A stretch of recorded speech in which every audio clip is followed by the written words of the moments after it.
તો હેલો દોસ્તો, આપણે યુટ્યુબના પૈસા આવી ગયા છે અને આજ કઈ 23 તારીખે આપણે યુટ્યુબનું પેમેન્ટ આવી ગયું.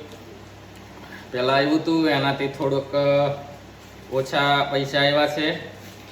તો કેટલા પૈસા છે એ તો હું યુટ્યુબની અંદર ના કહી શકું, કારણ કે યુટ્યુબનો નિયમ છે કે કેટલા પૈસા આવ્યા એ આપણે ફાઇનલ ના કહી શકીએ. તો હું તમને અંદાજ આપી દઉં કે આ કેટલા પૈસા છે. તો iPhone 13 લઈ શકું હું.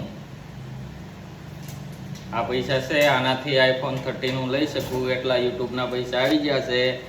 અને એક સબસ્ક્રાઈબ કરી નાખજો, કમેન્ટ કરજો ક્યાંથી વિડીયો જોવો છો. તો તમારે પણ યુટ્યુબની અંદર પૈસા કમાવા હોય તો યુટ્યુબની અંદર ચેનલ બનાવો અને વિડીયો મૂકો અને લાખો રૂપિયા કમાઈ શકો. તો મળશું આપણે નેક્સ્ટ વિડીયોની અંદર.